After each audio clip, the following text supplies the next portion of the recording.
Hey guys, M12 Warthog Gaming here. I am back with another video or another strategy guide. And what we're doing today is we're going to continue our campaign to conquer the world as the Papunas, or I might be mispronouncing that, or a lot of these ones mispronouncing it completely wrong. But we now are no longer at war, I think, currently with anyone else that's in our immediate vicinity, but I can view our diplomacy. I have four alliances. Two people who are mainly based in South Africa, one and then two that are mainly based in either the New World, or as I call it, because this is sort of the ancient, this is like the Mesopotamia map, but it's ancient world time period, but it's like world conquer, world domination though. And reason I refer to this as the New World, as for until Christopher Columbus's pretty much discovery, pretty much anything in Europe, Africa, anywhere in Asia and South and in Southeast Asia, Australia, pretty much was the known world. They didn't know any of this other territory existed. So I'm gonna refer to pretty much this area's known world, North and South America, as the New World, in case I need to refer to that as a general spot. So for right now, they have yet to accept our peace treaty. I'm not sure if they ignored it. They did accept our peace treaty. Kind of nice. Now we are getting a lot of money. We do have 7,000. And one of the things that I'd like to note that pretty much everyone that's near us is in an alliance with me, and I want to go to war because, of course, we need to get more territory, more points, of course, and ultimately get a victory. But I don't want to destroy my relationship with anyone in terms of our diplomatic relations just yet. In this situation, I have a lot of power. By a lot of power, I mean I'm going to prepare an army, or in this case, a naval force, and I'm going to prep it to attack. I'm guessing 4 different areas. Well, I guess I could do 5. What I would need, though, is 400 troops from this area. I'm gonna make them here.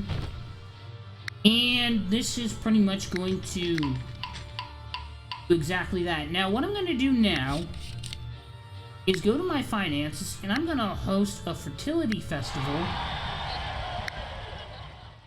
And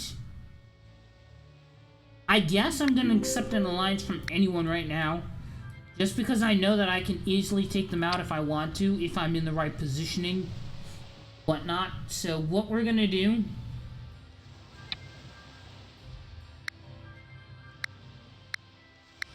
move all but 200 there. We're going to move 200 here. And then we're going to do something a little bit different. So the Spaniards have joined the Tanuka in the war against the Shawi. And I'm pretty much allied with all 3 of these nations at war. And I'm going to be asked to join the war with one side or another. That's not going to be fun. I'm going to have 200 moves there. I'm going to have 200 here. And 200 move here.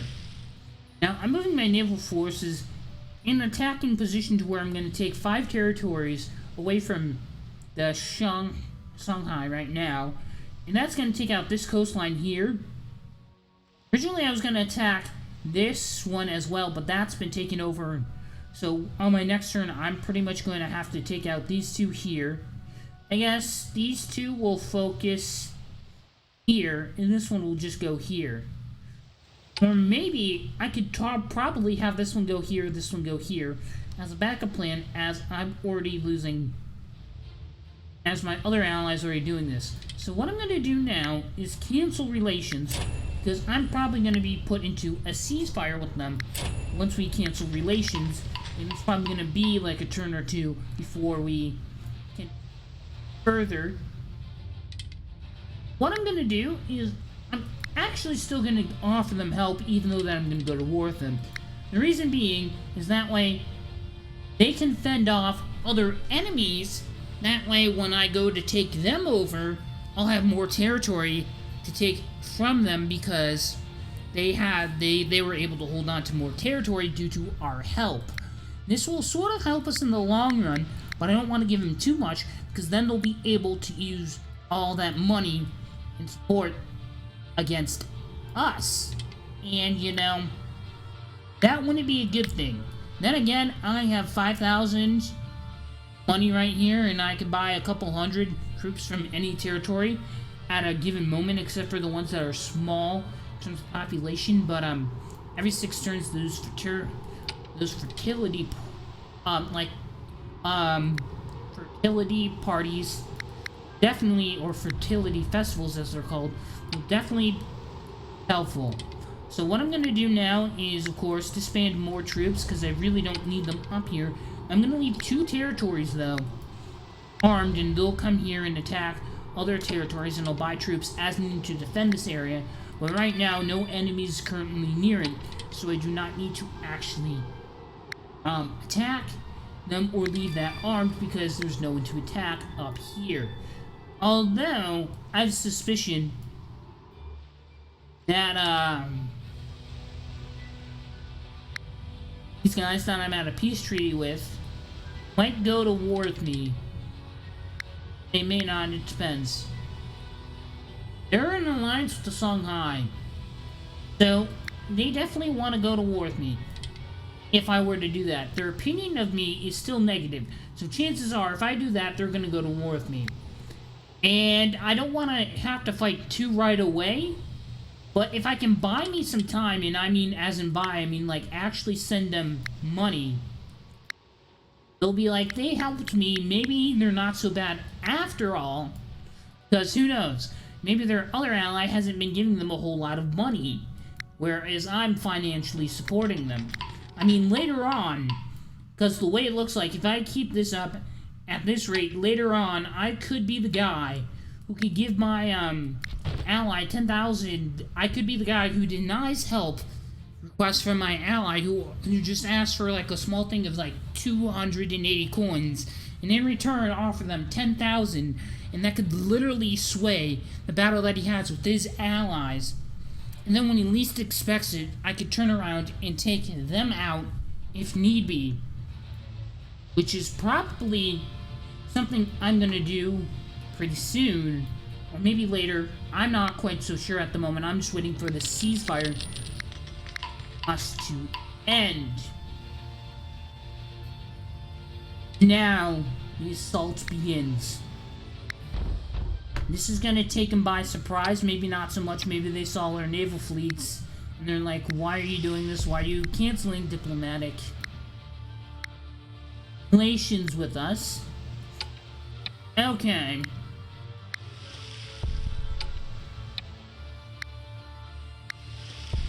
Okay, so now I gotta move here.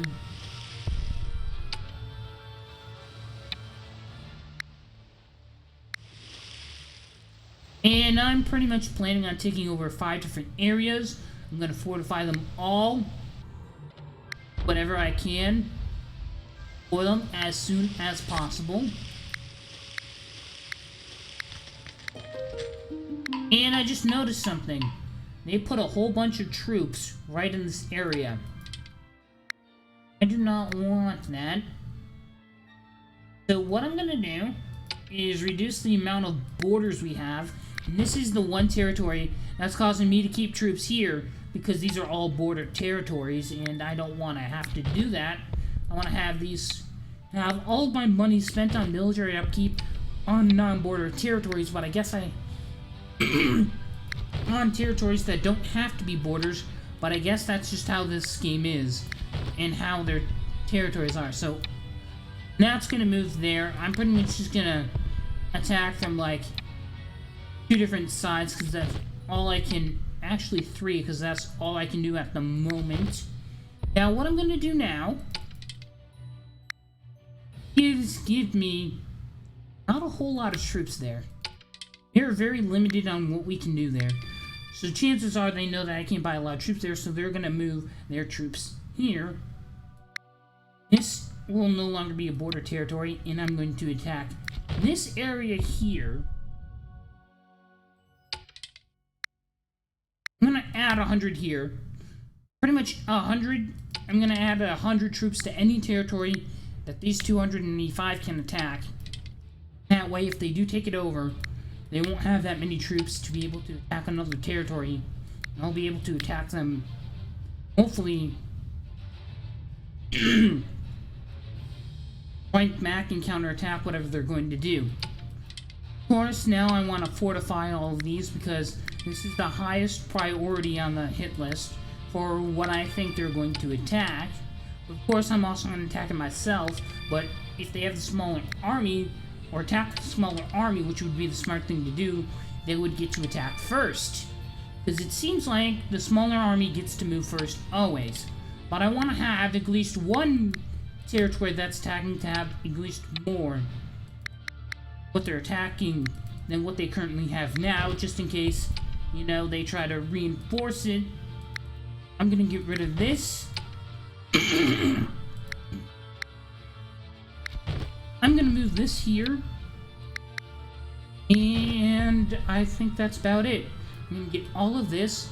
Meanwhile, while I'm at it, I guess I could take this out too, because I'm like all over the place now that I declared war on them.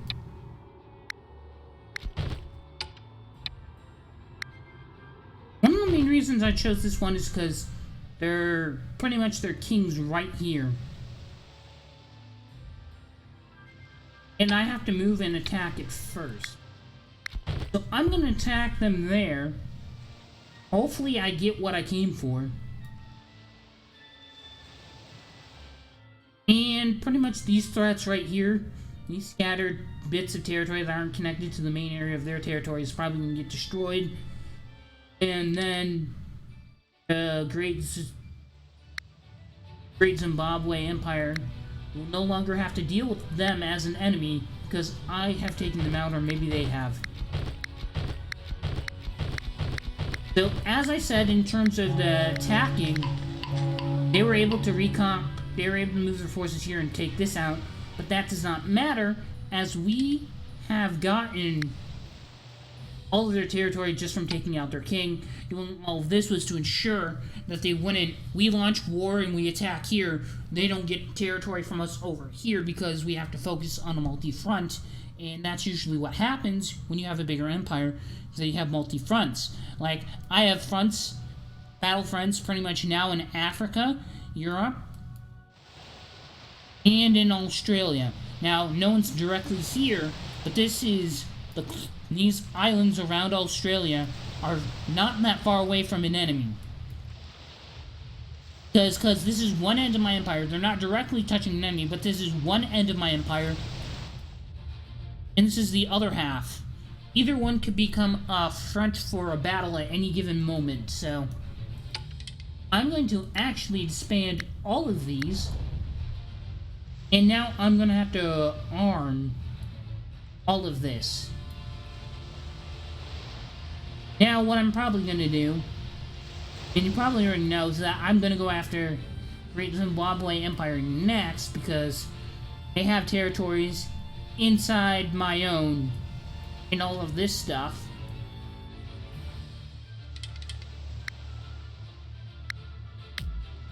So, of course, I'm just gonna do the thing that I normally do, which is arm this border all along here. And this pretty much leaves us both in a great position to attack multiple territories on each other. And I'm probably thinking the same thing that they're thinking, which is they want some of this territory as well. I'm actually going to have to buy another 100. And I'm going to have to send this 100 over here. Now, the reason I'm sending 100 over here is because this town is too small to even buy 100 troops. Matter of fact, this one might be a bit small, so I bought 200 for that. Now, at this point, once I pretty much get everyone out of... Pretty much once everyone is out of, like, the old world and there's only people in the new world left, I'll host an election for recognition. Figure out who likes me and who hates me. And who's willing to admit that I am the superior empire. Because if that's the case, I don't have to come over to the New World or North or South America. But you want to know what? I will do that if I have to. And conquer every territory. And make several more videos on this. But you can win without getting all the territory if you want to have people vote upon your recognition and all this crap. So that too. What I'm gonna do now, get 100 here. Could only buy one troop from there. One. But you know what? I'm just gonna move that in there. Town's quite big, so I'm gonna buy another 100.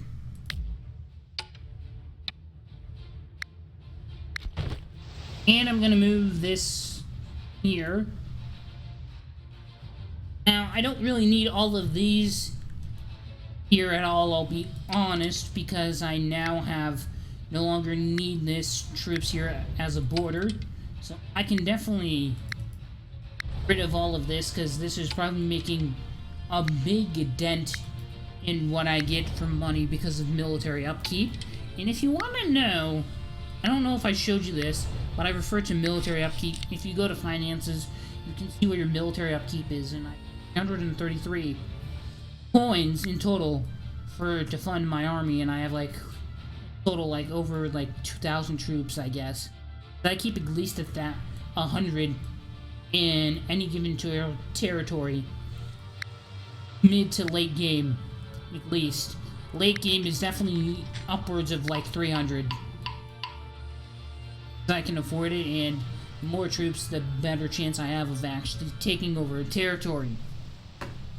Now, what I want to do is these guys will definitely put a roadblock in my plans. I don't want that to happen. So what I'm going to do is pretty much pay them off so that they don't get involved with any conflicts of my own. So what I'm going to do is end relations. Can't buy troops there. Just buy 200 more. Bot. I'm gonna send them here. And these ones here.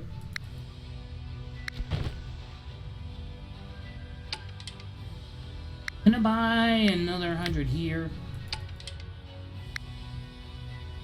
And I'm pretty much just going to try and make sure I have more troops on my borders than what they have.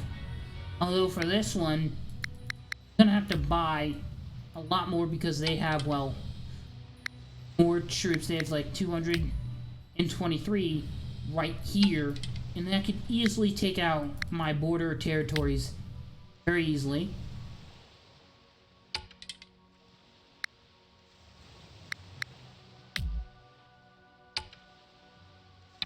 So I'm gonna put 100 there.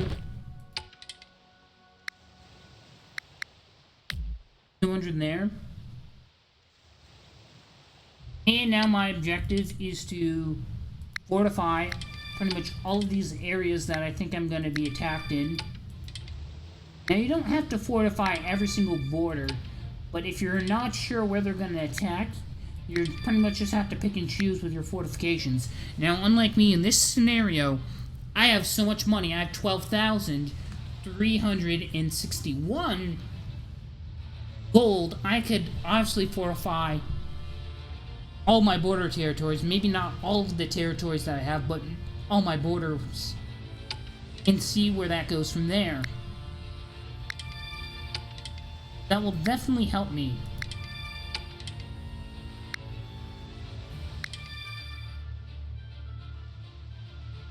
And I'm going to do this now. And from the looks of it, I think I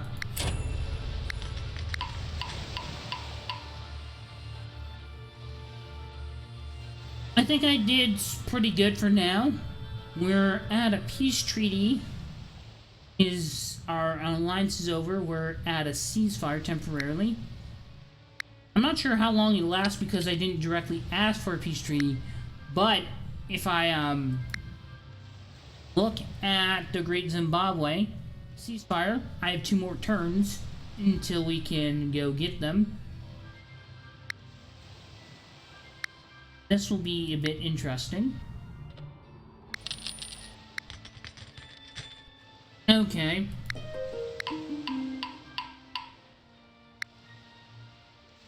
We have received your support. Our opinion of you has drastically improved. -34, okay. I guess that's better than what it was, I guess, a while ago. Now, I want to look at these guys and see what their diplomacy is. Okay. So they are not at war. They're not at peace or an alliance with the people that I'm about to go at war with.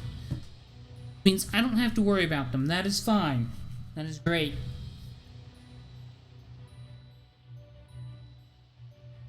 What that spells out for me is that I'm free to engage them without having to worry about anyone else telling me otherwise.